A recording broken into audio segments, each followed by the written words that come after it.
For National Nurses Week, Fortis is honoring the millions of nursing professionals in our community, caring for loved ones. More so today, the need for nurses is vital, and Fortis College and Institutes recruits people like you to train to become a nurse. Do you want to be a nurse? Start your essential career in nursing with a Fortis education. Just visit fortis.edu to learn about hybrid instruction and online enrollment. Then talk to Fortis by dialing pound 250, keyword nursing school. This podcast is a member of the Voices of Wrestling Podcasting Network. Visit voicesofwrestling.com to hear the rest of our great podcasts, as well as show reviews, columns, opinions, and updates across the world of wrestling.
Welcome back, everybody, to Wrestling Omakase. It is episode number 214, and this week I am pleased to be joined by a returning guest. Hello, Quinlan. Hi.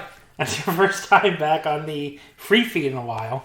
You're speaking to the masses now instead of just the patrons. Okay. So, because I think the WrestleMania Retro Roulette was definitely Patreon only. I think was your last episode before that the review of Sengoku Lord? It was an anniversary show. Oh, anniversary show. Anniversary Roulette. Did a bunch of anniversary. Oh, that was also Patreon only. Yeah. And then before that, maybe Sengoku Lord, which was also Patreon only. Sure. So it's been a while since the free feed has heard you. So what do you want to say to all the freeloaders? Hi, guys. How about pay $5? Sure. Yeah, there you go. What's up, everybody? So, okay. This is going to be a little bit of a weird episode. So when I planned out the month of May, obviously the idea was we were going to be building up to a Tokyo Dome show at the end of May, right? That was the original plan, the Grand Slam in Tokyo Dome. That is obviously no longer happening. Well, not in May. Yeah, I mean they've who knows delayed it indefinitely. I thought maybe they said like they'll have a date soon. They won't. They did say they have a date soon. Well, they plan on doing it. They do plan on this doing year. It this year. So whether it's in June or July or who knows. I changed the Patreon series because we were going to do all the Tokyo Dome main events again. That was my plan on the Patreon. But now we're going to change that over to a famous New Japan feud. So the patrons can go on there and vote, by the way, through Monday morning to choose their either Naito Okada, Naito Ibushi, or Naito Tanahashi. We're going to watch all those matches in order. Should be a lot of fun. What about Inoki and... No, those are three they can choose between. Naito Tanahashi's winning by a lot so far. Okay. So it's probably going to be Naito Tanahashi. But yeah, we're still going to do the Tokyo Dome Retro Roulette because I already scheduled it. So, maybe we'll just do another one of these towards the actual show. I mean, there's plenty of Tokyo Dome matches, But so the general idea here, if you've never heard of Retro Roulette before, is we're going to pick 6 Tokyo Dome shows randomly. Now, not just January 4th, not just New Japan. It could be anything. And then, each of the shows, we pick a random match. We will not get any main events because, again, I'm doing a series on the Patreon covering all the Tokyo Dome main events in order. So the main events will not be included. So it's basically non-main event Tokyo Dome Retro Roulette. Hopefully that's not too complicated. But yes, if you're wondering at the end of the day why there's no main events, it's because they're not eligible. So we'll see what we get other than the main events. So anything that's a main event, we're covering, on the Patreon series, which, like I said, will resume at some point closer to when they announce the new Grand Slam in Tokyo Dome. The first time I started that series, which you can listen to, all of it on the Patreon right now, all of it that's up so far, at patreon.com/wrestlingomakase, we got up through 95. So I did everything from the first Dome shows, which were a lot of really cool stuff. I mean, not just New Japan. In the early days of Tokyo Dome, All Japan ran it with the WWF, and SWS ran it with the WWF. That was the Eyeglass Puro company, founded by the Eyeglass Company. But then UWF, UWF, the newborn one, the second one, before the giant split of Shoot Style Promotions, they ran it. Pro Wrestling Fujiwara Gumi ran it, which was one of the splits off, and a name that you'll recognize that was on that show was a very, very, very young Minoru Suzuki. Yeah, on the Fujiwara Gumi show. His first time in the Tokyo Dome in 1991. I think we just had the anniversary of when the song was created for him. But I saw a picture on Twitter of a very young Minoru Suzuki in the studio with the singer. Oh yeah, with the Yumi Hamazaki, I think. Yeah, that's right. But yeah, so yes, there's all sorts of wacky stuff in the early days of Tokyo Dome. As you go on, it starts to become just New Japan. But there's all sorts of other shows we covered on that series. Where we're going to resume on the Patreon will be the right at the New Japan versus UWF feud. So that'll be a lot of fun to cover as we get to the mid to late 90s. But yes, Quinlan's trying to tell me to wrap it up or something. We haven't even picked the matches yet, so we're just recording the intro. I'm excited to know what matches we got. Okay, so what else has been going on though? There's nothing else you want to talk to the people about? How about how great my birthday party was since you were there? It was fun. I picked a great restaurant. I still want to know what that game room was, but I guess we'll never know. It was all boarded up. There were so many signs leading to it, and you couldn't even see inside. Yeah, we were walking through the Industry City, I think it's called, in Brooklyn, which is all these abandoned warehouses, basically. They turned into all these restaurants and stuff. And yeah, there's all these signs for a game room. So I want to see what the game room is, and you have to walk so fucking far through from warehouse to warehouse to warehouse, and we finally get to this game room and it's boarded up. Yeah. So I don't know. We don't even know. We'll never know what the game room was. Well, one day maybe it'll reopen. But yeah, the restaurant I picked was great. I love that Waku Waku place. Really good alcohol. Yeah, the hot sake at the end, right? Where I thought we were ordering 4 shots, we actually ordered 4 bottles. Yeah. But I got really fucked up last week, folks. You were close. It was pretty bad. You were pretty drunk. I've been much drunker before, but I saw you. You were gone. I was the most drunk. That was I think I was more drunk the last time we went to AC and I got the Centauri and Coke. Yeah. You were pretty drunk though. Not the drunkest I've ever been. You were the second most drunk there after me. I got so fucked. Yeah, you're probably right. I think you're probably right. I got so fucking drunk. In our group, I saw people when we got outside that were really fucked up. Yeah, it's true. Worse than either of us.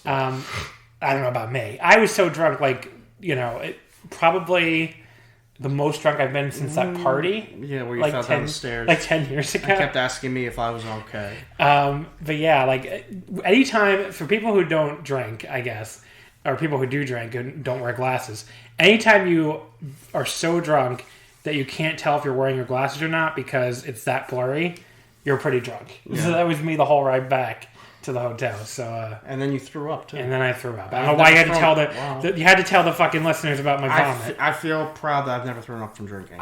Yes, you. Oh my god! I almost reacted like you said something very.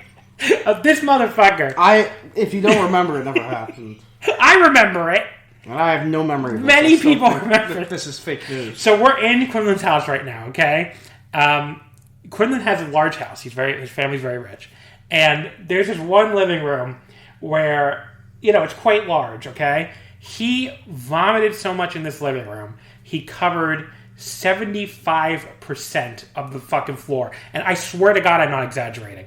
There was more floor covered by vomit than there was floor not covered by vomit by a lot. But I don't remember any of this. Okay, well, that was the drunkest. Do you know how long ago that was? How long ago was it now? Now been 11 years. Really? Yeah. Wow. Time just marches on, I guess. But there you go. I did not expect vomit to be the pre-show topic today. Anyway, yes. But that's what happened. But yes, you got me there with that. I was like, this motherfucker. I didn't realize you were doing a bit. It's because I remember. I actually, no, I didn't clean up. Who cleaned up Ethan and his girlfriend did. I believe so.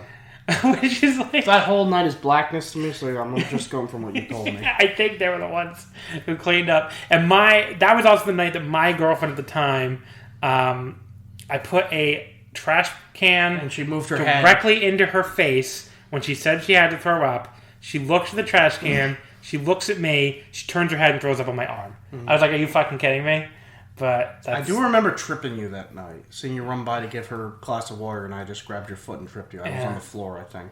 I want to make clear that it's not Nicole, the one I just talked about. That was my girlfriend at the time. Yeah, like I said, this was 11 years ago. This was 11 years ago. Time has passed. I mean, I've been with Nicole a long time. It's been like 8 years now. Yeah. But I mean, this was still before that. This is the day before the Super Bowl 2009. Yeah, so. Wow.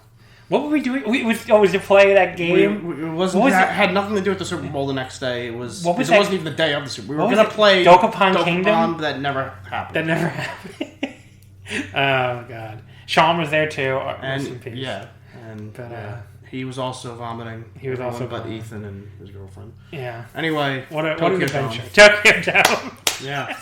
So we just right into the Tokyo Dome. Tokyo Dome.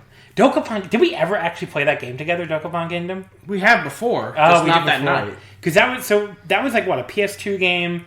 It was kind of like like Mario Party and like an RPG. Yeah. It kind of reminds me, if anyone's ever heard, because I haven't played much of them, the Final Fantasy Crystal Chronicles game. They're like an RPG meant to be played by multiplayer. Yeah. And this was kind of like that. It was so like that's how we convinced Ethan to come over. Because our friend Ethan does not drink, for people listening. And he came over and got sucked into this debauchery. Yes. But it was something.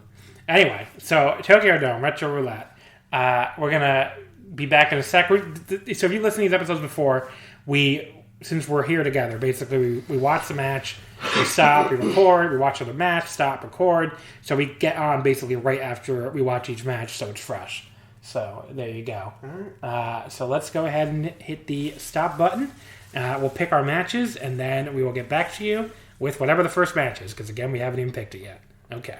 All right, so we just watched our first match.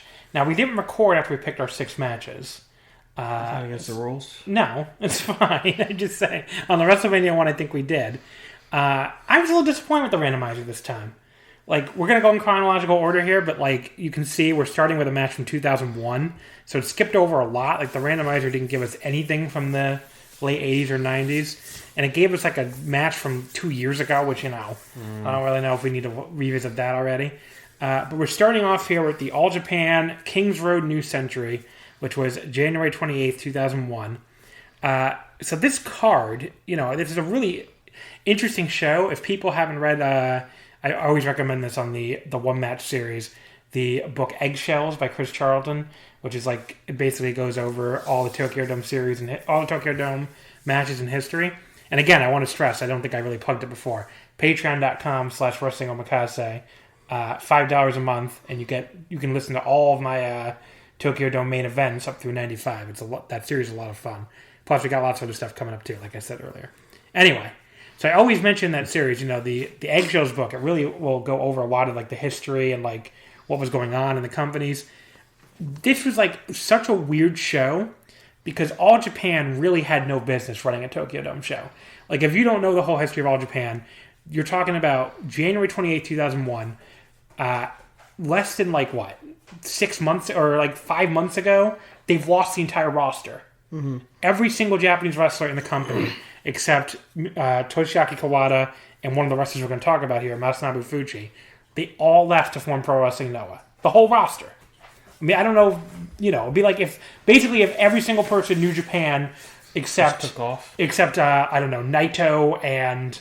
trying to think of a Fuji. Naito and Nagata probably makes the most sense. Like the 1B. Big attendance. That's not a real attendance. Like the 1B guy, which was Kawada, and the old statesman guy. Like pretty much, if Naito and Nagata are the only 2 wrestlers in New Japan, every single other Japanese wrestler, maybe a bunch of the foreigners stayed, but every single other Japanese wrestler left the company. So, imagine New Japan trying to run a Tokyo Dome show, 5 months after they just lost the entire roster except Naito and Nagata. That'd be pretty weird. Yeah. It'd be pretty difficult. So, they used a lot of New Japan guys on the show because All Japan started working with New Japan pretty much right after the Exodus happened, which is, we have a New Japan guy in this match. And, the main event here, obviously that wasn't eligible, but it was Kensuke Sasaki and Toshiaki Kawada against Genichiro Tenryu and Hiroshi Hase. So you have Sasaki and Hase, who are New Japan guys at this point. You have Tenryu, who just came back from the War promotion to, basically... Because he originally had split from All Japan to form SWS back in the early 90s. So it was ironic that he came back as like this big savior when they split again here with Noah. And you have Kawada, obviously, who's one of the only 2 natives who stayed. But yeah, if you look up and down the card, I mean, it's a ton of like, you have a 13-man battle royal with all sorts of weird indie guys and then like some Toryumon guys. You have like a random lucha match. You've got like other weird scummy indie guys from the time, like Masahito Kakihara and Mitsuya Nagai, who will become regulars. Real mascaras and that was a lucha match. Yeah. You got like the random Americans match with all the Americans who stayed and some other guest stars. Barry Windham, Kurt Hennig, Mike Rotunda against George Hines, Jim Steele, and Johnny Smith. Yeah, Terry Funk worked the show. This was, I think, Who is Giant Camilla? Is that Kamala? No, it's a different giant, I think. Let me see who it is. Yeah, he was like that Giant Kamala too. Oh, okay. Yeah, he was a different guy. So you have Steve Williams and Mike Barton who stayed, the former Bart Gunn. And this was like the Stan Hansen retirement show too. But yeah, Fuji versus Liger is the match we got here. I don't think I said that. Masanobu Fuji versus Jushin Liger. It was an interesting match to see. So this is during Liger's original black costume period where he's heelish, but he's also wrestling heavyweights. So he wrestles as the underdog for the entire match, which you point out is just weird. Yeah, it's weird that he's the bad guy, but like he's getting worked over the whole match. Yeah, so the crowd's just like, Yeah, the crowd doesn't know how to react. That's a good way to put it. This is such a weird, okay, the first 10 minutes of this match are as boring of a first 10 minutes. You're not going to talk about the theme song? Oh, you go ahead. You like it so much. So Liger comes out to Liger's song, and then Fuji's theme hits, and the look on your face was so funny. You don't watch a lot of All Japan, so you didn't know. I was like, is Tom Cruise wrestling? Yes, because Danger Zone starts playing from Top Gun. Grand Theft Auto 3, I think it was in a lot of times. I went to the Danger Zone. I had no idea that once was blared into the Tokyo Dome. It's like multiple times, because he would have done the other All Japan Tokyo Dome. Oh my god, that was weird. Yeah, it was fun. But yeah, the first 10 minutes, so boring. Especially so the first 5 minutes, you got these long holds. Fuji does this and that's not something you see in a Liger match. Yeah. At least from the ones I've seen. So Fuji does this really long leg hold that looks like he's giving this guy a massage. It looks like he's at the chiropractor. That's something I see. That's something I used to do. I get done for my back problems, not to hurt me. So Liger's laying on the mat, and Fuji... He's looking like a guy at a chiropractor. He's like, here you go, buddy. So Fuji's holding... painful. Fuji's holding onto his leg and pushing it back, and it's it doesn't look painful at all. It looks like it might hurt, but you're helping him. You're stretching the leg. Yeah. I don't know. It doesn't look like something I'd tap out of pain for. He just goes from one hold to another hold. He goes from that to the STF to a camel. Better tap out sooner. I'll really work. Stretch the muscles on his leg. You don't want that. I don't understand. Then we got one brief moment of excitement here where Liger gets out of the STF, hits some slaps to the face, a running knee to the gut, which Fuji sells very well. I like to selling a lot, hitting that knee to the gut. But then Liger puts him in a modified Indian deathlock. And that goes on for what feels like forever. Fuji escapes. He chokes Liger with his boot for what feels like forever. Just minutes 5 to 10, especially, just felt like an eternity. I was like, where the hell is the 10-minute call? And then it finally happened. I was like, oh my god. Liger did establish himself as the heel when he refused to let go of an armbar around this time, the cross arm breaker. The crowd did get very mad at him. Yeah. So. The crowd was completely dead for the first 10 minutes, but here they started picking up. And after the 10-minute mark, the match does get really good. I really like everything from minute 10 to 18. Liger hits his series of slaps to the face. Fuji counters with a boot to the face. It did feel like it was going quicker there. He hits a backdrop suplex. Gets an enormous pop from this very light crowd. They claim 53,000 or whatever. There's probably 10,000 people there. We couldn't see. It was all darkness. The All Japan... You know who the All Japan fans were at this point? Noah. Yeah. It's just not... They did not have a real fan base of their own at this point. It just didn't exist. The Muto years that we're going to start next year in 2002 that would rebuild it, to a certain extent. But they had, the All Japan fans were watching Noah at this point. It's where the entire roster went.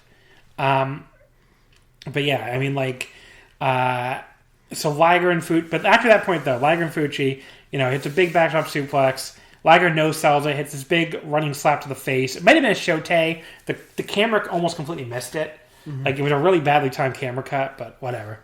Fucci ends up low-bridging Liger to the floor. They fight for a suplex out there, and Liger reverses it and gets a front suplex on the outside.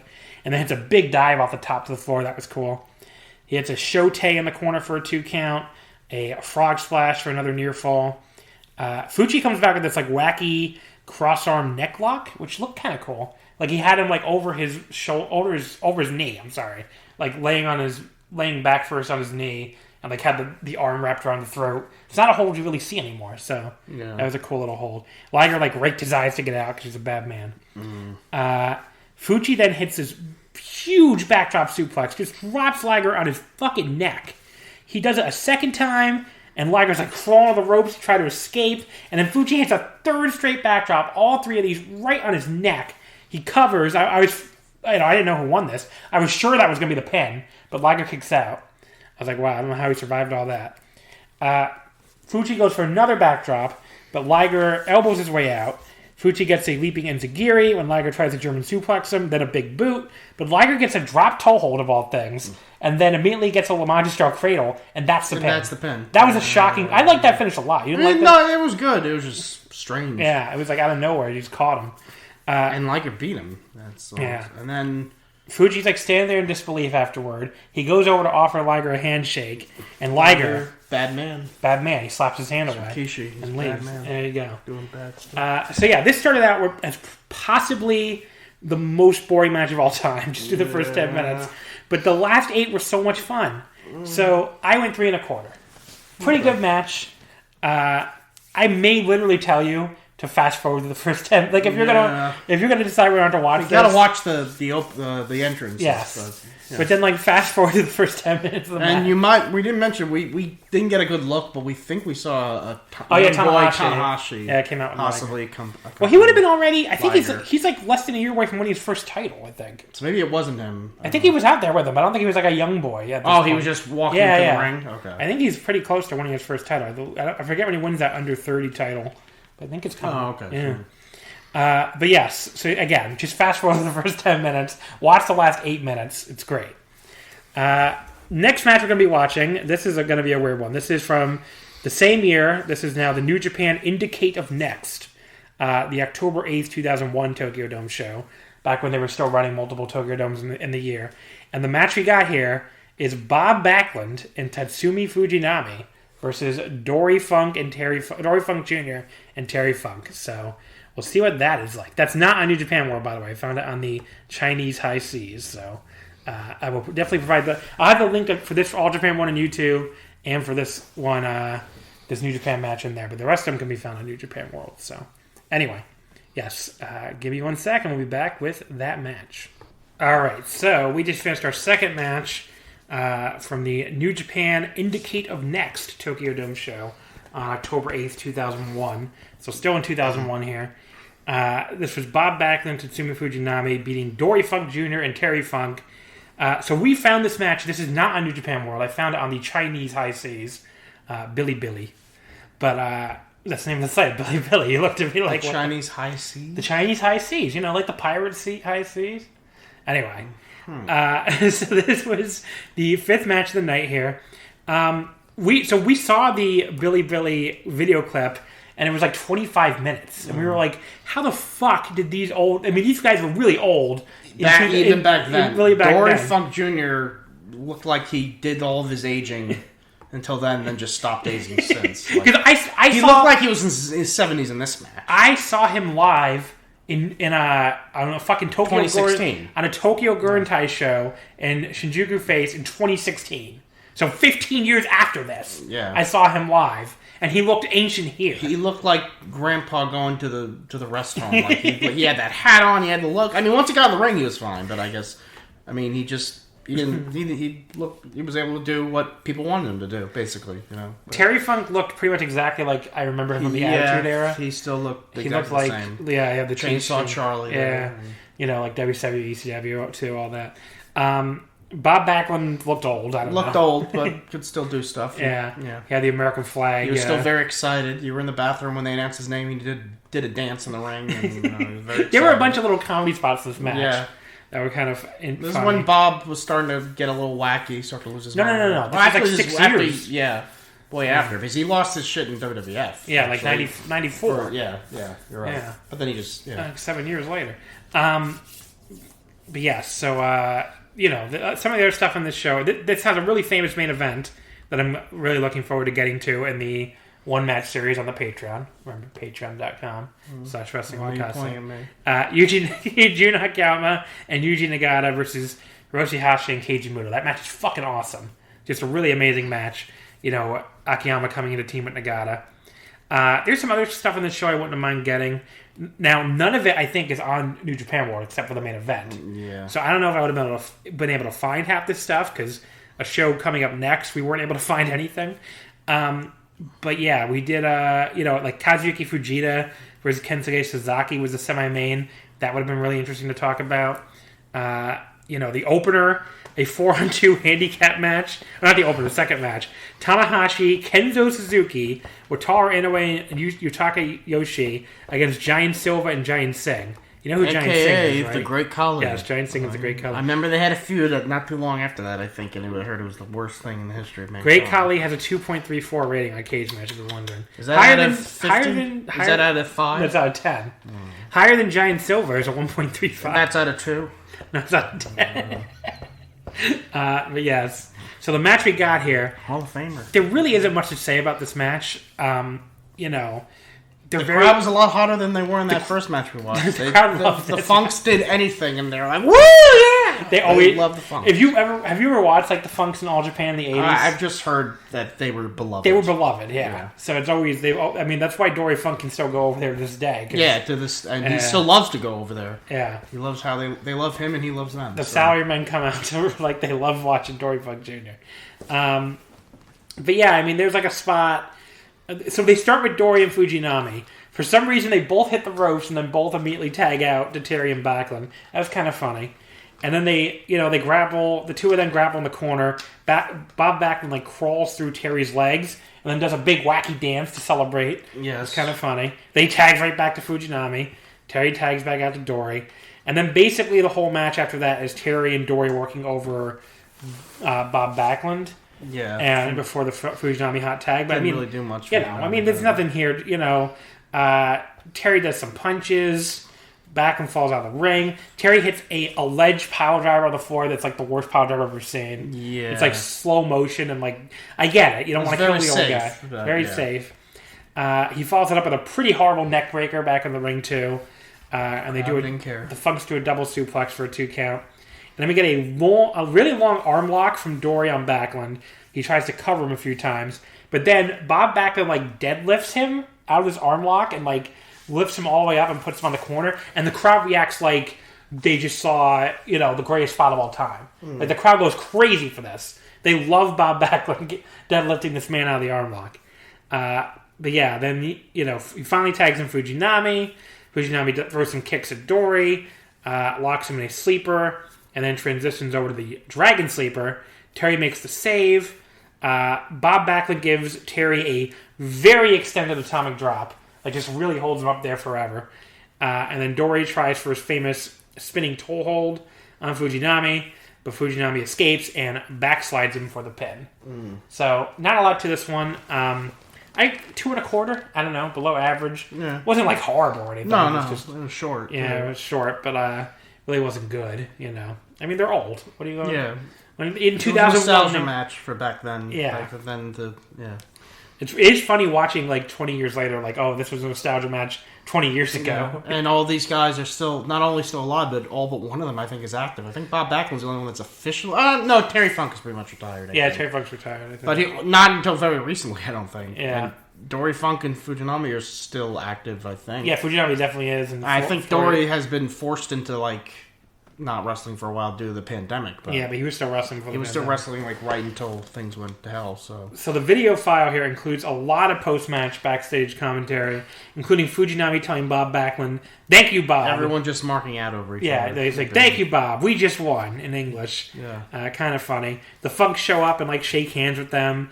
They say Bob Backlund's a little wacky, and Backlund's like, "I'm Mr. Backlund." Yeah. Because I guess still playing off his WWF gimmick from the past 7 years. But yeah, it wasn't horrible. It's about the nicest thing I can say. If you choose to watch this one, I don't think you'll come away cursing your television or anything. Yeah. Okay, so we can get here into match number 3, which I need to remember. I'm not going to announce it because I come back and when the fucking break is over for them, it's it feels like it's instantaneous, and then I announce the match. So we'll be right back with the next match. No need to repeat myself. All right, so we jump forward almost exactly 1 year here. The next one we got was from New Japan's October show in 2002, which was called The Spiral. Again, obviously from the Tokyo Dome, October 14th, 2002. Now, this show had, 9, 10, 11, 12, 14 matches, counting 3 dark matches. On there. There's one match. No, there's 2 matches. It's on there. Nagata Fuji is on here. What? I'm gonna get to it. So there's 2 matches from this show on New Japan World. The match we got and the main event, which obviously we're not covering, which is Nagata defending the IWGP Heavyweight title against Kazuki Fujita. I found one other match looking on Google. I found Johnny Lawler, who obviously is China, against Masahiro Chono.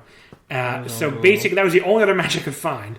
So, basically the randomizer here is going to pick one of 2. And it picked this. It picked Bob Sapp versus Manabu Nakanishi, which was the semi-main event. I would have loved to see Hiroshi Tenzan against the fake Great Muta, who was some guy named Troy Enders. That would have been kind of funny. Toriano. Yeah, he teamed up. Dark match. He was managed by the Great Kabuki. But yeah, Toriano in a dark match. The 6-man tag opener would have been cool too. Oh, Bryan Danielson, Ricky and Reyes, the and Rocky Romero. Pitbulls. Yeah, against Liger, Kakahara, and Tiger Mask. Yeah, Koji Kanemoto versus Heat for the junior title. Heat, of course, is Minoru Tanaka. I mean, those would have all been cool, but I couldn't find any of them. So what we got here though was quite something. So Sapp, this is I think this is in the peak of Sapp Mania, I guess. Yeah, trying to say really liked them some Sapp. That crowd. What year did he win the fucking Tokyo Sports MVP? Let's see, because I don't remember. Because he's the only foreigner to ever win. Yeah, you brought this up. I mean, it is pretty crazy. Kenny Omega, as much as he wanted to win it, never won it. This was the year he won the MVP, 2002. So there you go. I knew it was either 01 or 02.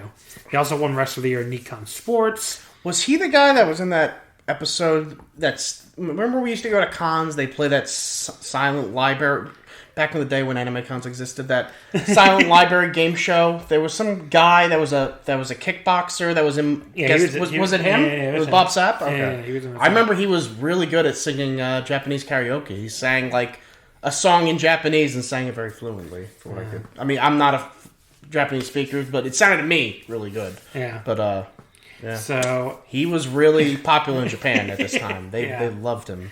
So basically, you point out what you compared it to. The Brock Lesnar title matches we've had in the last 2 years, where it's just a very short 8-minute match, but it's all action, just 2 guys just beating the hell out of each other, and that's what it was. I mean, the bell rang, they charged like 2 bulls, and Sapp grabbed Nakanishi, powerbombed him. That was the first thing in the match. And he rolled out of the ring and almost got counted out. And I was like, is this going to be a one thing? It was a giant beast bomb from Sapp. Yeah, and then they kept going, and it was never boring. I mean, like I said, the match I saw, it was 8 minutes long. So I was like, and then I'm like, this reminds me.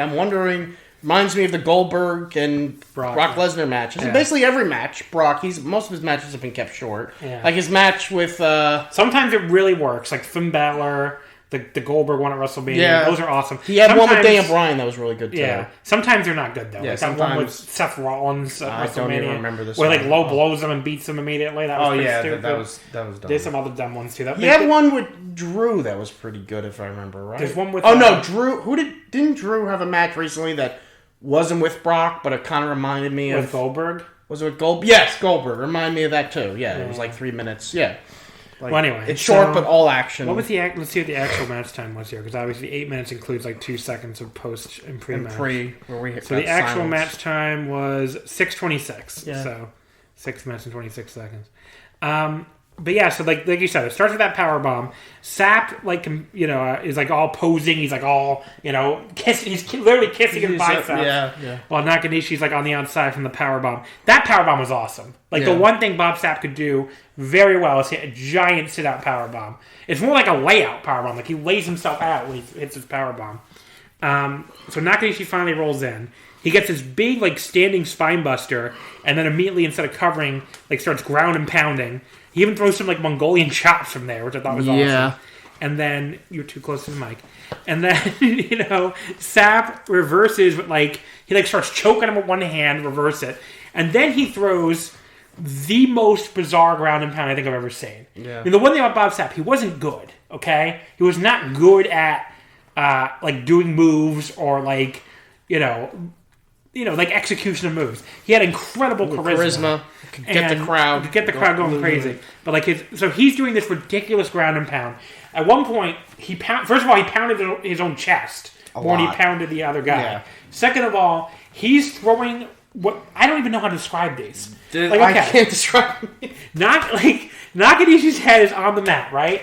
Sapp takes his two arms. And it's like he's hitting next to Nakanishi's He's hitting the mat on either side of Nakanishi's head. But not actually hitting Nakanishi. Up and down. Boom, boom, boom. I wish there was a camera on us. We're both doing it.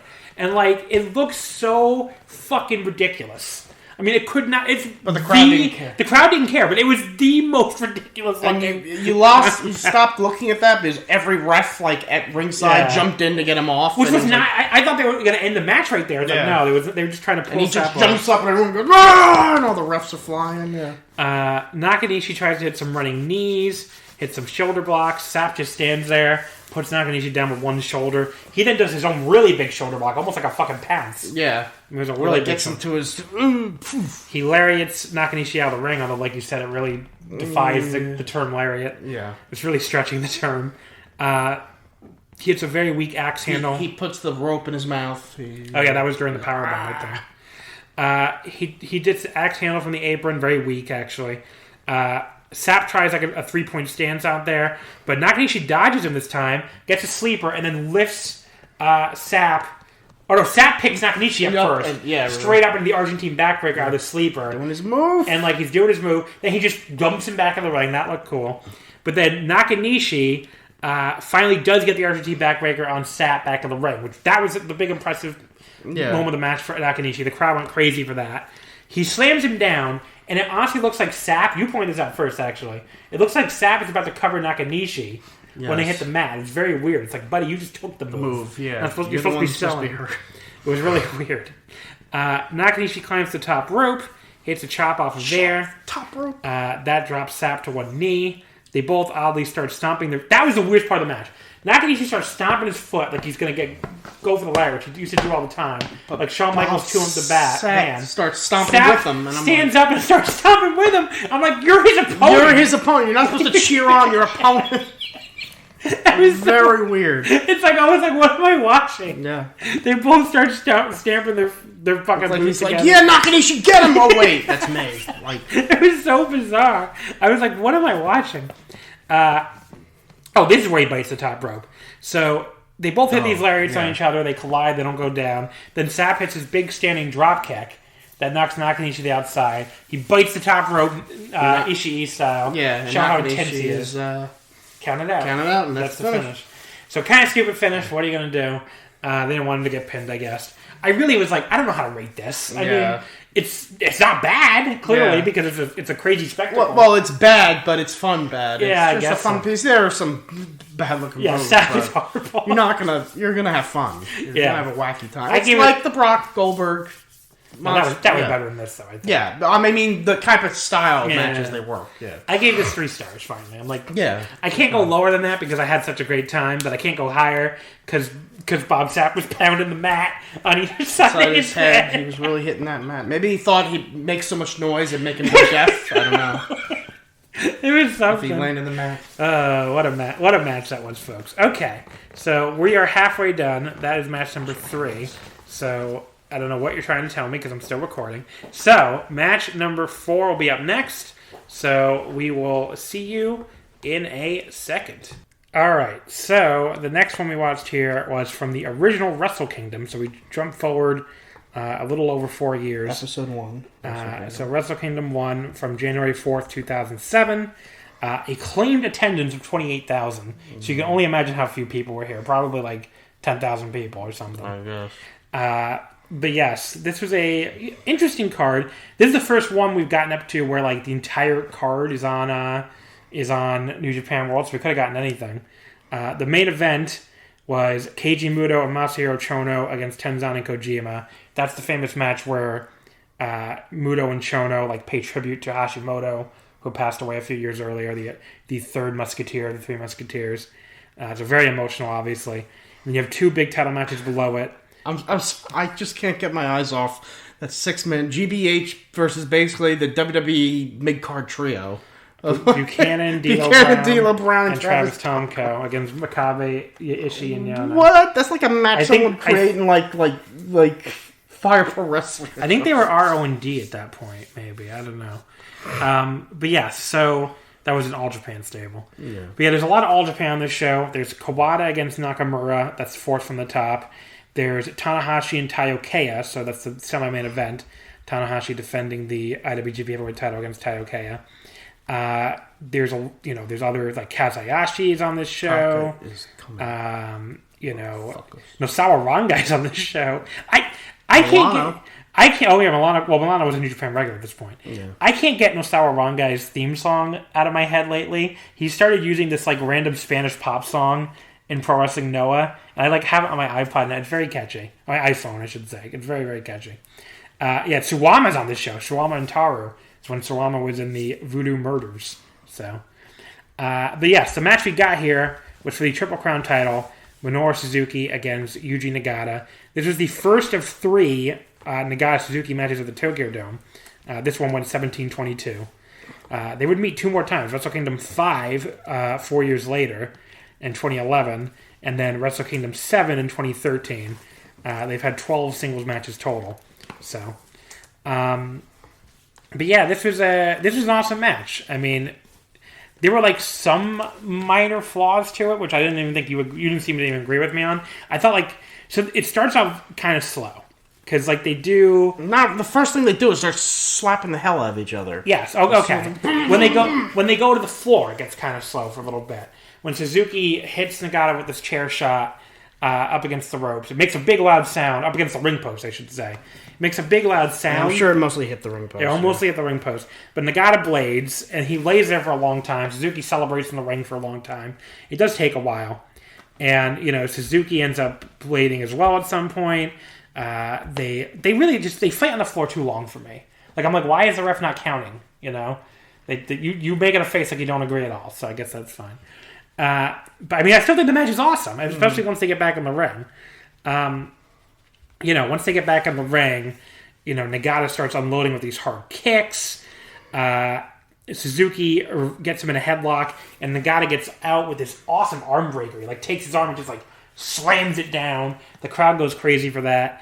And the image of Suzuki gritting his teeth with a mix of rage and pain while the blood runs down his face, just a great image. And then Nagata hits some more kicks to Suzuki's arm and chest. He then gets his famous reverse armbar, with the Undertaker eyes, before Suzuki finally makes the ropes. They trade headbutts on the mat. Then they start hitting more slaps to the face. You really like the slaps. Yeah, they slap the fuck out of each other. So talk more about the slaps or something. They're fun. They hit each other hard. What can I say about a slap? You slap the other person. I'm setting you up to say something. That's all. Suzuki comes back with a whole series of slaps. Then he hits the Got Style Power Driver, but he's too exhausted to cover. So obviously Nagata kicks out by the time Suzuki finally covers. Another nitpick, I didn't love the octopus hold after this. It felt like it kind of interrupted the flow of the match, or the build-up of it at that point. But it didn't last that long anyway. Nagata got out pretty quickly. And then the only other thing about the match I didn't like, Nagata hits some more slaps to the face. He gets this huge backdrop suplex. He drops Suzuki right on his head. He covers, and he pulls Suzuki up at 2. It's like the fucking Triple Crown titles are on the line here, which is like a really prestigious title. Yeah. And like pulling a guy up in a title match like that, don't you want the title? I guess the idea is like, oh, he hates Suzuki so much, he wants to beat him up more, but like beat him up after you pin him. Yeah. Like pulling up a 2, that was You're allowed to do that. Yeah, I didn't. Well, you're not, but no one's ever been stopped. Their only solution is to ring the bell 50 more times, thinking that will make them stop. It's just funny you said you're allowed to do that. You're not really, but I mean, no one ever gets stopped. It's just kind of funny. Very strange, though. Like I said, he pulled him up with the Triple Crown on the line. But the finish is awesome. So Nagata, he hits another middle kick. Suzuki kicks out at 1 all of a sudden, out of nowhere at this point. Hits a series of slaps to the face. Nagata counters with a knee. Suzuki starts like slapping at the air, like he's charging around. And acting like a crazy head. Yeah. Nagata hits another big kick to the head. But Suzuki gets a sleeper hold out of nowhere. He like drags Nagata down by his neck to the mat. That looks so sick. And, Nagata tries to escape, but he finally goes out, and Suzuki wins via stoppage. I would say 4 1/4. Yeah. I like the ref stoppage finish. I feel like that's not used enough to this day. Is that what you would give it, 4 1/4? Yeah. Okay, so I guess... I'm not as into rating as much as everybody else, but I usually just say I like the match or I didn't, but... Okay. But yeah, so I went 4 1/4 star. Since when? You always give me your fucking ratings via text. These are always telling me, what's the rating though? And I'm like, really like them. The rating! And I'm like, I don't know. 4 1/4. So I don't understand what makes someone decide a match is either 2 3/4 or 2 1/2. Well, I can do this. Okay, here we go. 2 stars is bad. That's where bad starts. I know. So what's the difference between a match that's -1 star and -1 1/4? That nothing. Okay, 2 stars is where bad starts. 2 1/4 is below average. Not bad, but it's not even average. 2 1/2 is like average match. Everything about this match is completely average. Mm-hmm. I have no feelings on it at all. 2 3/4 is like all right. It's not like it's not even fine. It's just like you're all right. Like as my grandmother would say. So it's like there's plenty of 2 3/4 star matches. I troll you right now, but I can't. Okay. So. 3 stars is where you start to get to fine. Like 3 stars is fine. I enjoyed it. It had major flaws or something probably. 3 1/4. Like Elgin Naito, yeah. Okay. 3 1/4 was pretty good.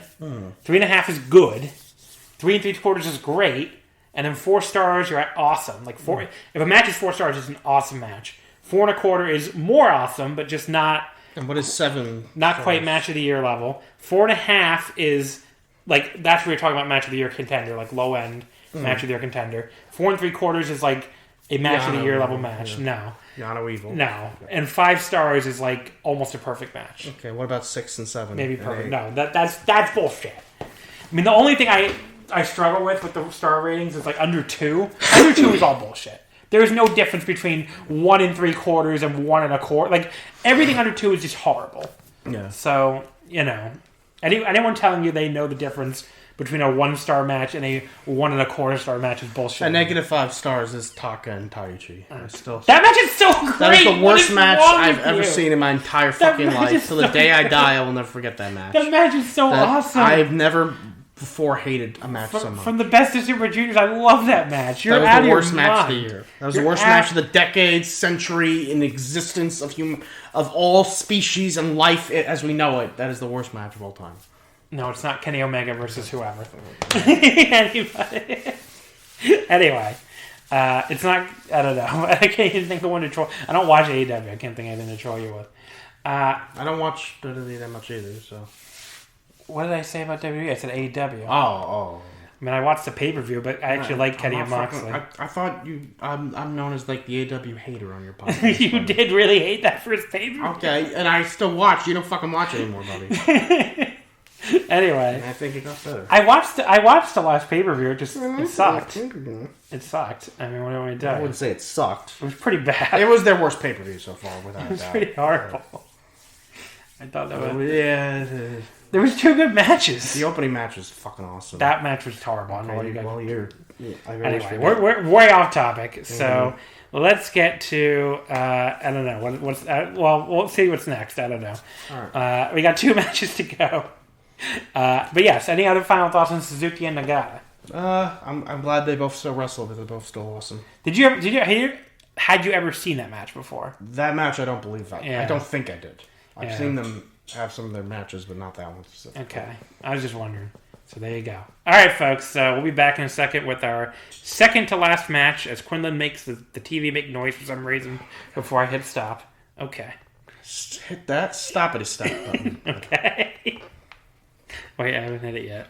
Afterwards. All right, so we just finished watching our 5th match out of 6 here, which was from Wrestle Kingdom 10, January 4th, 2016. This is in the Real Crowd era, the very start of the Real Crowd era. So it did a real crowd of 25,204. Obviously, that would grow in the following years. Might have been some foreigners there at that point, possibly. Yeah, I think they were just starting to come. So this one was headlined by Okada and Tanahashi, obviously, the second straight year of them at the Tokyo Dome, the 3rd overall, because they also headlined in 2013. This is the year Okada finally beats them. Okada finally. Yeah. There's obviously a ton of stuff on this show. I mean, the semi-main event was the Nakamura AJ. I remember I didn't love that match as much as everyone else did. Okay. I thought it was like So I remember it was just the two of us. I mean, I thought it was a great match, but 4-star not flat. Yeah, maybe 4.25. But not like the greatest match. I thought the match he had with the year earlier with Ibushi was much better. Oh yeah, a million times better. Well, not a lot better. But I think we hit the peak of our podcast today with this match. Oh yeah, I'm sure. That was but also hard to watch in some ways. But so the match we got was for the never openweight title. Was this the Rambo that Jado randomly won, by the way, just so we can make out with an idol? I believe so. Or was it the one where the guy won to promote the charity? I don't know. Well, who was in it? Jado was in it. I think it was Jado won. I think it was Jado won. And got to hug an idol or something. So Shibata. I wonder who booked that. Shibata beat Ishii in 17-19 to win the never openweight title. The fuck is that rating? 4.5. It should be 5. That match is awesome. It's incredible. It's an incredible God. So the other match I really wouldn't mind getting. It's short. It's only 12 minutes, but Goto and Naito are being really good. That was 4th from the top. This is also where Kushida beats Kenny Omega with a roll up to win the junior title because Kenny was going to turn the next night, turn AJ and go heavyweight. This is when Goto. I was surprised. I thought Naito would get the next title shot, but it was Goto. Yeah, they thought they were going to hold off till they won the New Japan Cup. Yeah, and then meanwhile Goto had really. I remember their title match that this led to was really boring. It was not good. Where that was the one where painted Goto his body, comes on the waterfall, and then he the match up with Okada. But the whole crowd basically like, "You're not fucking winning this title, buddy. We're not falling for it for the 6th time." And then he beat him, and Goto was like, "I guess I'll join your crew now." And I was like, "Okay." Yeah. But yeah, there's really not a ton else on this show. This match. I remember you really didn't want to get awesome. You really didn't want to get the Ring of Honor World Title match. No, Jay Lethal, Michael Elgin. I just didn't really need to see Elgin. Yeah. This is also where the very first never openweight 6-man champions were crowned. The Briscoes and Yano beating Fale, Tamatanga, and Yujo Takahashi. And that random team where Yano just said, "I'm teaming with these guys," and everyone was like, "Why?" And they didn't have a tournament or anything either. It was just a match. Yeah. But yes, this match is incredible. This was even better than I remembered, honestly. Yeah, me too. This is their 4th out of 6 matches. So at this point, Ishii won that famous match in the G1 in 2013. One of the best matches of all time. Yep. That's the 12-minute match. It's like 5 I think stars. got a lot of people into New Japan. Yeah. Then Shibata beats Ishii at King of Pro Wrestling 2013 a couple months later. I don't really remember that one. Well, you have the loudest cup of all time, buddy. People don't even know what that is. G1 2014, Shibata wins again, so he's 2-1 at that point. Actually, no, Shibata wins every remaining match because he wins here to win the never openweight title. From Ishii. Ishii, remember, had been coming off that feud against Makabe that went all 2015 for the never title, and then Shibata beats him the following month. At New Beginning in Osaka in the rematch to retain the never openweight title, and then he beats Ishii in the semifinals of the 2017 New Japan Cup before he wins the New Japan Cup, and then goes on to face Okada, which we know what happens from there, unfortunately. But yeah, I mean, you said it throughout this match. This match is incredible, and you'll definitely enjoy it if you haven't seen it in forever. But man, will it make you miss Katsuyori Shibata?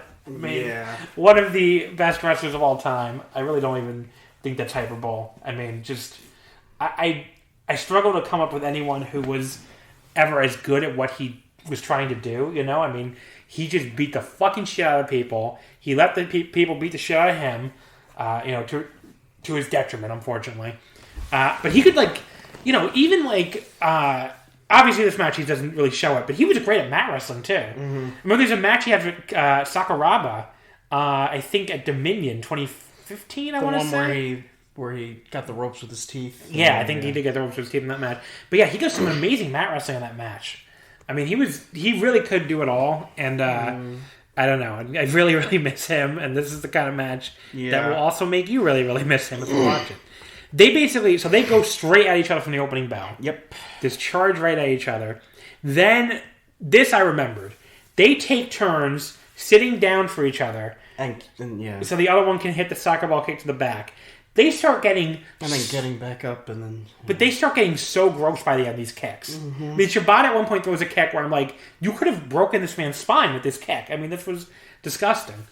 They just trade these... I really struggle to do play-by-play at points in this match because they just go so fast and they just do so much shit. They just keep trading harder and harder lariats and elbows. Shibata gets this crazy, charging single leg kick, almost like a single leg drop kick, but where you can see him kick Ishii right in the goddamn jaw. Mm. I mean, he takes this man's head off with his kick. Somehow it's been 5 minutes at that point. I'm just they've packed so much into that 5 minutes. They've already just murdered each other. Ishii starts hitting these brutal boot scrapes on Shibata in the corner. You point out who's watching in the corner at that point. Do you remember? Jay White? Yeah. He looks like a baby. Yeah. It's only 5 years ago, but I guess that's what happens when you're as young as he is. I mean, he looks like an infant here. Yeah. I mean, he's definitely aged in 5 years. I guess part of it's the beard and stuff. Yeah. Definitely. But, and he looks like he's watching on as Shibata or Ishii just kills this man. Shibata comes back by just cracking Ishii in the face with this ridiculously hard elbow that just sends Ishii flying. And then Shibata hits his famous dropkick. Ishii no-sells that famous corner dropkick. Hits him with a sliding lariat. Shibata no-sells that and just dropkicks him right in the face. This match is so fucking great. Mm-hmm.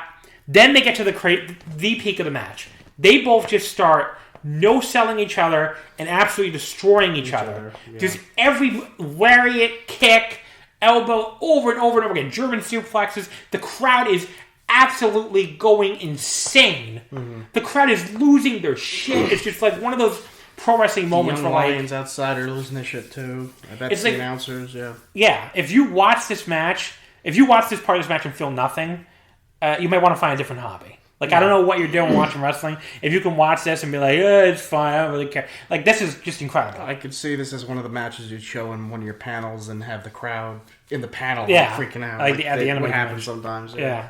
I mean, I always showed the first one because it was so short that you could, in Spectacular, that you could show the entire thing in an Anime Con panel. But yeah, I mean, people would cheer at the convention. But yeah, I mean, they Shibata hits this arm breaker off the top turnbuckle, just bringing Ishii's arm down over the top rope really hard. Ishii no-sells it, of course, and hits a sick missile dropkick to the back of Shibata's head. Shibata no-sells it. Ishii hits a lariat, but only gets a 1 count. Then he hits a sliding lariat, but Shibata kicks out at 2. They just keep beating the absolute shit out of each other. I can't keep up with it. They just keep beating the fucking piss out of each other. We get some gross as hell shoot headbutts. Those are hard to watch now, obviously, given especially what we know happened to one of them. Yeah. Given how Shibata's career ended, those are hard to watch now. There's only 2 of them, thankfully, but I saw that only 2 really sick ones. Yeah. I reviewed this Futen match from 11 years ago for the Omakase Patreon, which again, patreon.com/Wrestling Omakase, $5 per month. But yeah, that match had maybe 20 of them. 20 or something, these really sick shoot headbutts. And I was like, again, given what we know now, I'm this is kind of uncomfortable to watch. Shibata hits this really sick drop kick. Ishii hits this equally sick lariat. Hits a second lariat that sees Shibata land right on his neck. But they just keep kicking out of each other's moves. And then Shibata finally hits this crazy flying kick, followed by yet another kick to the skull, then a PK, and then finally gets the merciful pin at that point. You're just thank God it's over. Thank God. I went 4 3/4. I just don't quite feel 5, especially since the 2 of them had a better match to me, which I think the G1 match was 5. But it's really, really close. I mean, this is an incredible match. Well, maybe this one's 5 and the G1 match was 6. No. Why, you think it's 5? You think this match is 5? Yeah. Okay. Well, there you go. Absolutely insane fucking match. And, if you haven't watched it in a while, I mean, I definitely think it's worth the watch. It will make you miss Shibata. He was even better than I remembered. Yeah. And he hasn't even been gone that long, but it feels like a while. Yeah, 4 years, I guess. It feels... No, yeah, it's been 4 years, so it feels like 4 years, yeah. Yeah. I mean, I still see him on Strong sometimes, standing in the shadows, watching his men fight. But, it's just...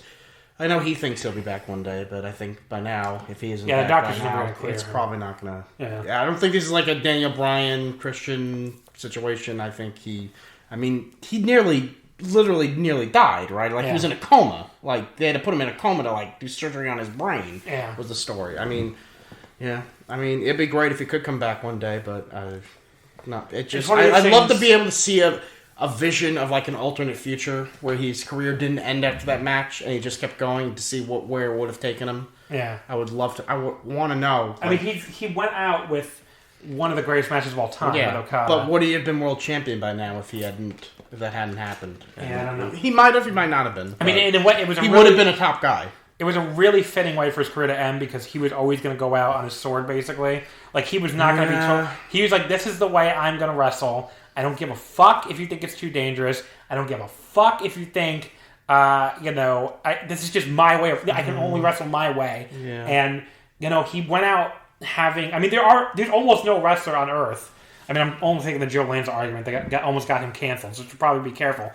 Because he called it, like, romantic, and people freaked out at him. But I totally understood what he meant by that, because he went out with...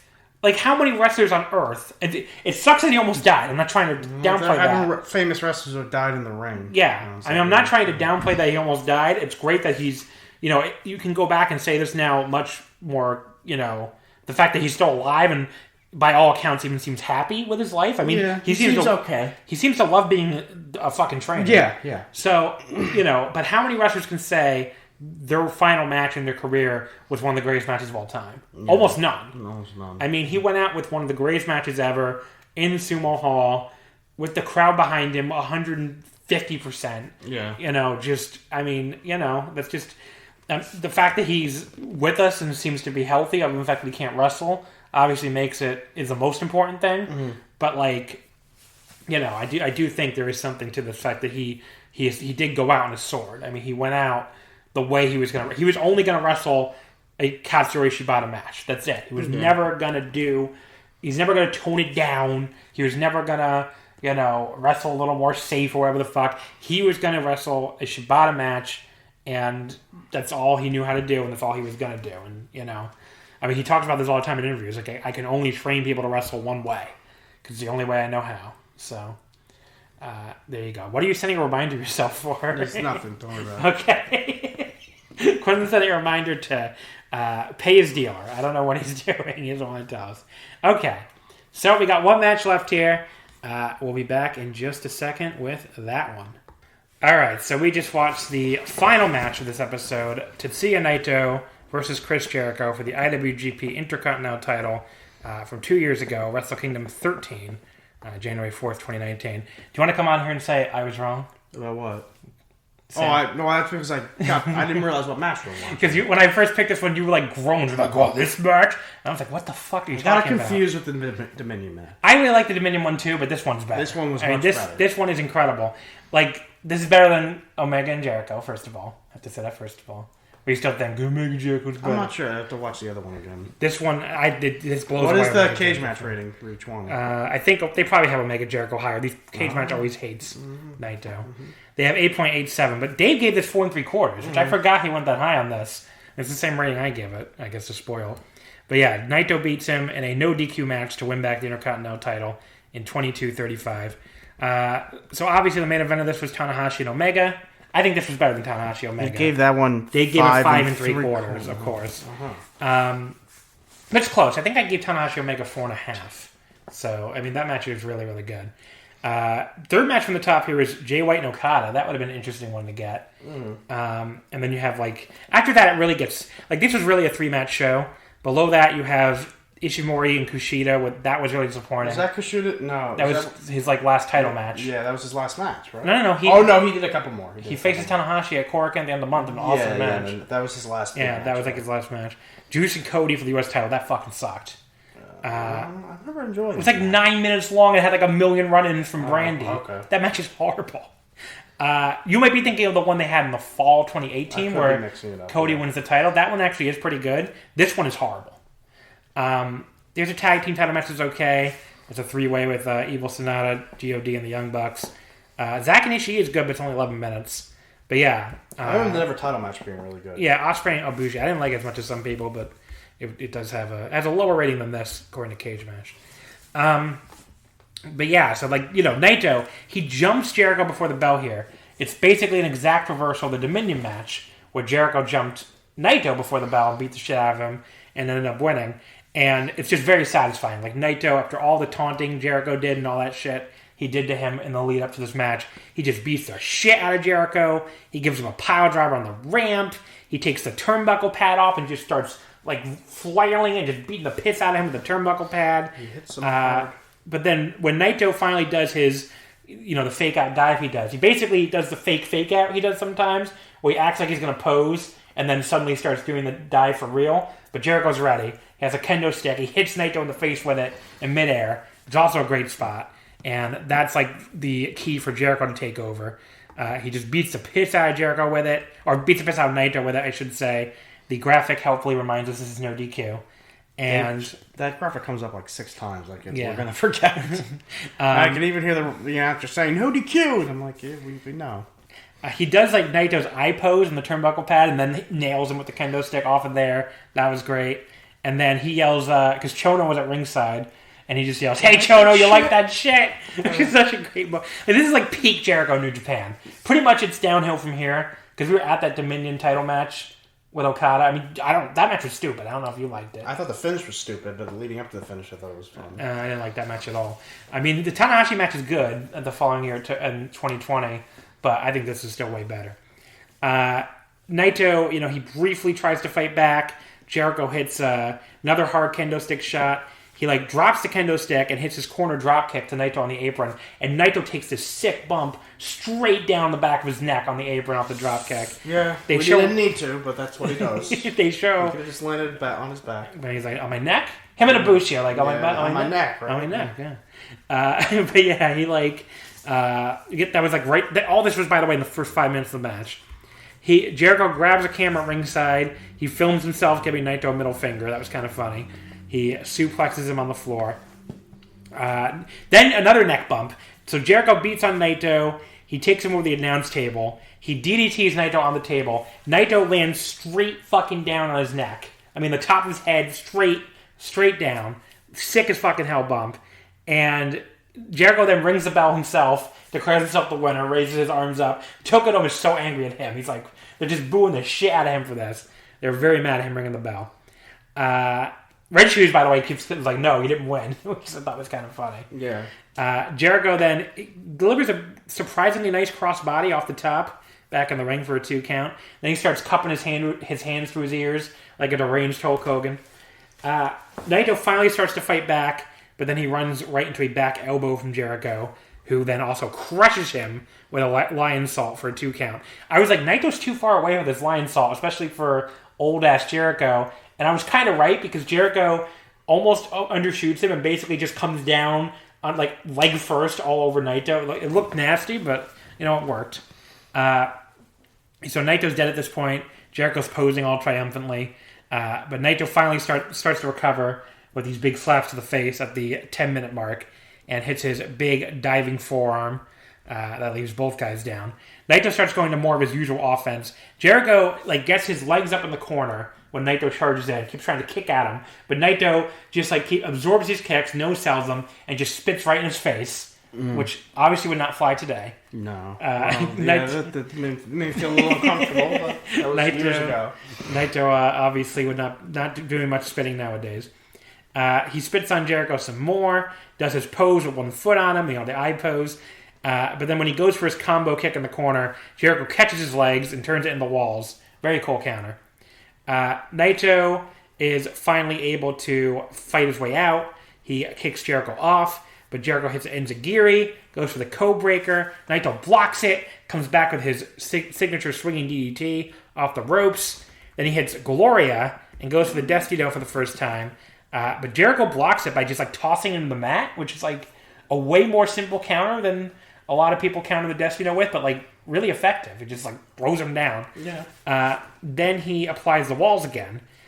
He pulls Naito back in the middle when he nearly makes the ropes. Really sits down on it. But Naito then grabs that kendo stick. Yeah, he grabs the kendo stick. Beats the fuck out of him. I forgot that's how he got out of it. Yeah. But I do remember, as soon as I saw him, I'm like, oh yeah, he beat while he was in it. He's just like, he's that good explanation of why would he break if he hit the ropes? Because then how else is he going to get out of it? Because there's no DQ. But then he just grabs a kendo stick. Yeah. Because I've seen that happen in too many no DQ matches where the guy gets the ropes and the guy breaks, and I'm like, well, why? Why would you break? Yeah, I mean, you can't win, I guess, with the guy grabbing the ropes, but like... Yeah, but it's not like if the ref counts to 5, you'd be like, what's going to happen? Yeah. He's going to say, I'll start counting again? Like, you can't be disqualified. Yeah. So this made way more sense, obviously. Yes. And then Naito just wears Jericho out some more with that kendo stick. He does this really hard shot after whipping Jericho on the ropes. It looks like it sucked for Jericho. He runs and hits him with the handle of the stick, which I really liked. And then he starts like winding up like he's a member of the Hiroshima Carp baseball team. Like he's like, really winding the stick up. That's what he was thinking of, at bat. But Jericho ducks. But he takes so long going for his big home run swing that Jericho ducks it, hits the code breaker, just makes Naito pay for all his showboating. I remember when I was watching the show live, I was like, is he going to fucking win? Like I was ready to freak out. But no, Naito barely kicks out at 2.9. Awesome near fall. Jericho is starting to cry almost. Yeah, well, not yet, actually. The second one's where he really starts to cry. Jericho teases picking up the turnbuckle pad, and then teases picking up the kendo stick. He tosses them both down. I guess he does pick them up, but doesn't use them. He goes to the outside and grabs a shit ton of chairs instead. He just keeps throwing them in. One of them almost hits Naito on the head. As he just flings it without even looking. Yeah. And Naito then I think throws one later that hits like a young lion. Well, it hits some young lions at ringside. They have to like jump out of the way as Naito's flinging these chairs outside the ring. Yeah. Jericho rams one of the chairs into his stomach. Into Naito's gut, yeah. Hits him in the back with it. He tries for a powerbomb in the chair pile. Naito counters in mid-air. DDTs Jericho hard right on the chairs. It's such a great DDT. Yeah. That's when Naito then starts throwing chairs all over ringside. Ring and young lions are dodging chairs being flung at them, yeah. Naito then hits his own code breaker on Jericho. I totally forgot he did that. That was very cool. Crowd lost it. We're really excited for that one. Yeah. He kicks out. Jericho kicks out too. Jericho tries to come back with a superplex off the top. Naito lands on his feet behind him. He German suplexes Jericho on the fucking chair. Mm-hmm. Everybody knows Naito takes crazy bumps, but Jericho the bumps took crazy bumps in this match. Yeah, the bumps Jericho took in this match are insane. Yeah. Like I totally forgot. Like he's taking all this shit on these chairs, and like this guy is killing himself in this match. Jericho then shoves the ref away and low blows Naito. That's a little weird in a no DQ match. It's like, what's he going to do if he catches you hitting a low blow, buddy? He's not going to. But whatever. Then he hits another code breaker. Naito kicks out again, and that's where Jericho just does this great job looking like he's about to cry. Weirdly, I remember when I was watching live, even though you'd think the second code breaker at the low blow would get me more, I bit more on the first code breaker for some reason. Like the second one, I was like, I feel like Naito's kicking out of this. The first one, I was like, oh my god, is he going to win again? Maybe because the way he did it, hit out of nowhere. I was like, oh my god. Jericho picks up another chair. He decides to throw it down again and go for the title belt. He goes outside and gets the Intercontinental title belt.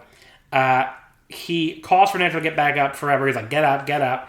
But Naito counters when he runs in. He sends him into the exposed turnbuckle. Like he grabs him by the waist and just drops him, hot shots him over the exposed turnbuckle. He then hits the running Destino. Jericho kicks out at 2. So Naito crawls over at this point and he sees this white belt, this fucking belt that he hates. Does the eye thing. But no, this is perfect camera work. The camera shows us the belt before Naito even sees it. Yeah. So Naito's like crawling towards this chair and this title before Naito even sees the belt. The camera focuses on the belt. I'm like, this is, amazing directorial work, amazing camera work.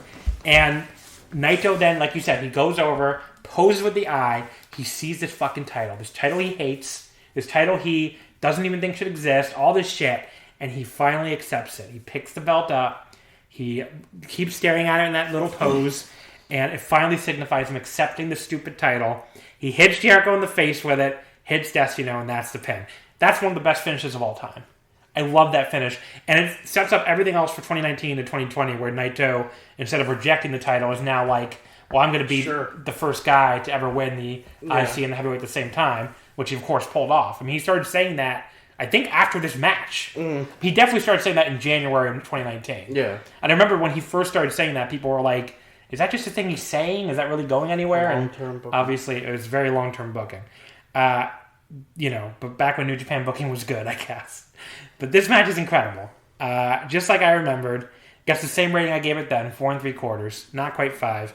But a perfect payoff for the feud. It led to everything that followed for Naito. I mean, Jericho was crazy in this match. Like, I knew Naito was incredible in this match. I honestly forgot how great Jericho was in this match. You're making like a exaggerated head nodding. Do you want to say anything else about the match, buddy? No, it was a lot better than I remember. That match was awesome. I wonder if Tanahashi Omega was better than I remember too. I remember liking the matches, but not being able to remember anything about them like a few months later. But yeah, these are really. But some of this stuff as I was watching, I was like, oh, I remember this stuff. I remember that part. I remember how great that was. Yeah. So there you go. Maybe it was all the craziness that came right after the show happened. Yeah, that's right. And that kind of distracted me. Obviously, the AEW split and everything.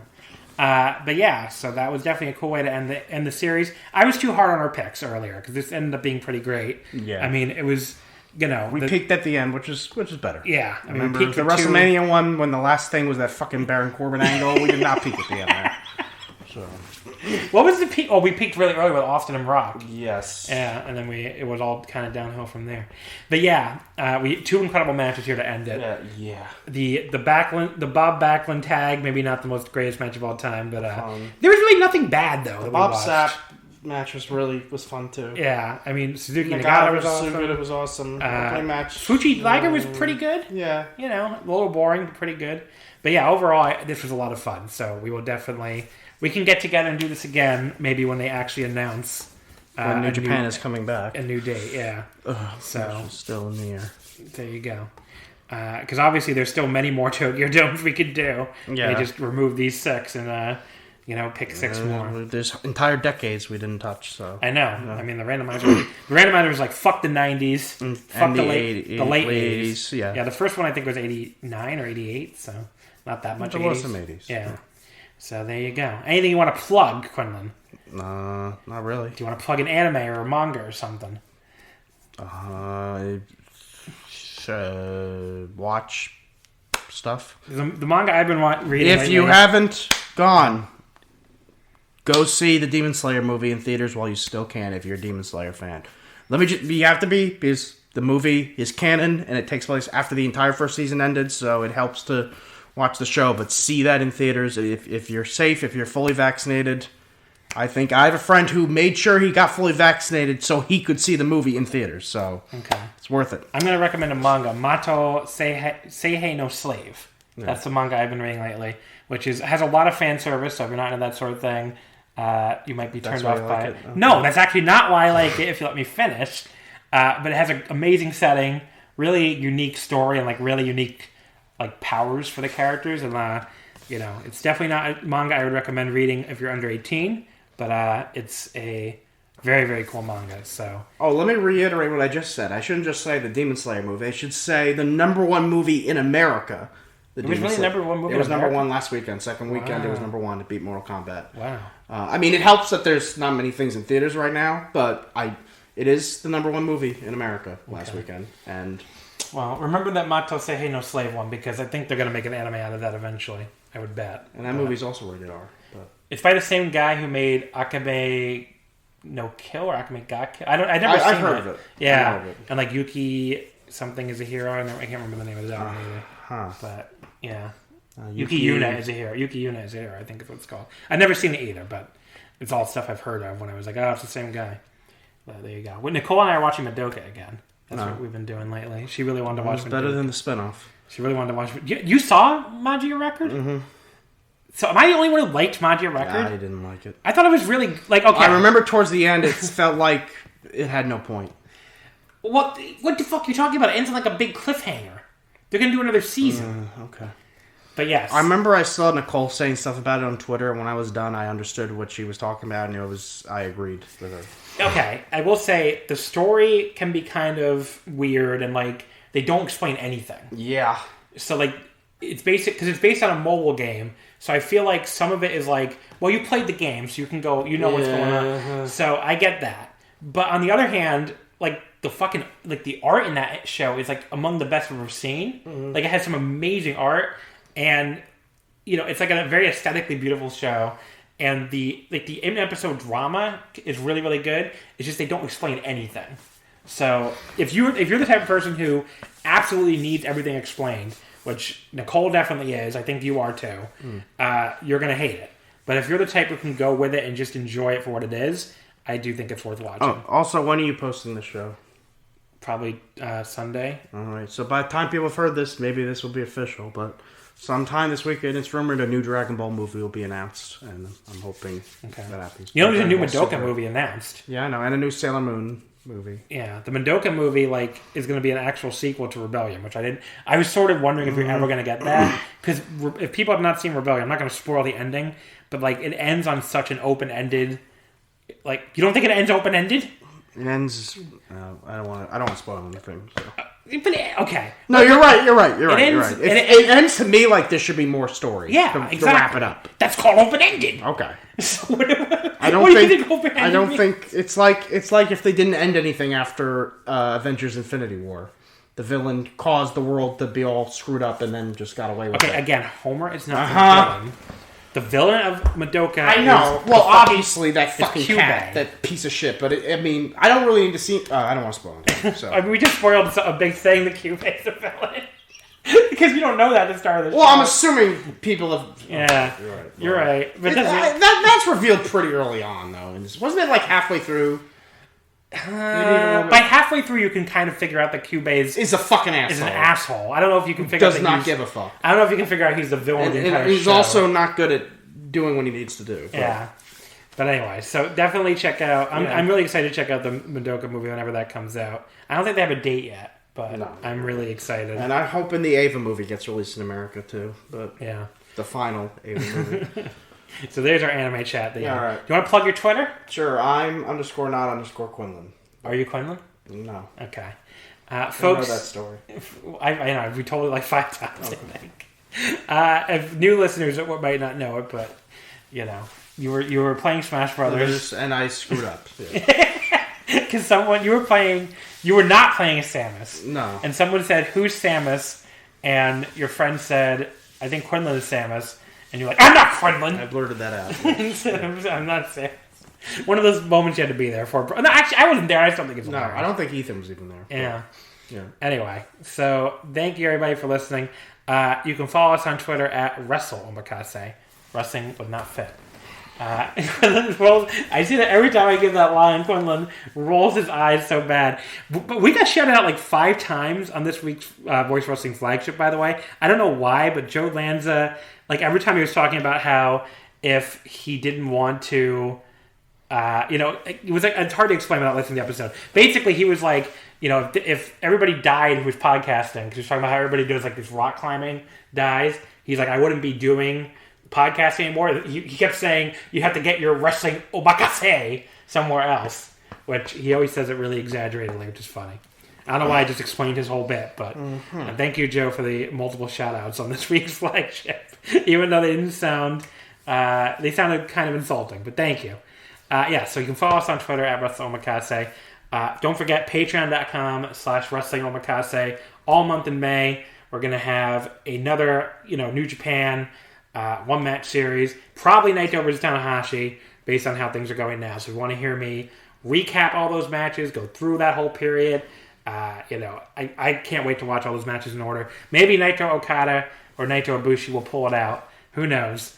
But we'll see. Quinlan is doing this thing with his hand. It's really making me laugh a lot. Yes, so one of those 3 matches, or 3 series of matches, will be on the Patreon.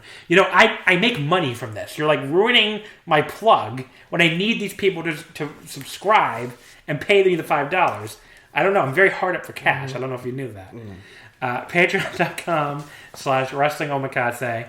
$5 a month. Plus, you can listen to the whole Champion Carnival we just did. We'll be doing another 5 matches episode this month, exclusively on there, which people always love. So definitely check out the Patreon. In the meantime, folks, I don't know what next week's episode is going to be. It was supposed to be the Grand Slam from Yokohama and the All Japan Oda War Gym show. Grand Slam from Yokohama we know is off. I don't think we know that the All Japan show is off yet. But John Hernandez is supposed to be my guest. Maybe we'll do something else if we can't do Backlash, sure. What, isn't it WrestleMania Backlash? Whatever the fuck. WrestleMania Backlash. But yes, maybe we'll do a 5 matches. Maybe we'll just, if the All Japan show actually happens, maybe we'll just watch that. I don't really know. We have to be very, what's the word? Very flexible right now in Japanese wrestling. So, it is a very, very difficult time in all these states of emergency. But hopefully Japan gets their shit together someday. Yep. I don't really know what else to say. All right, folks. Thank you so much for listening, and we will see you next time.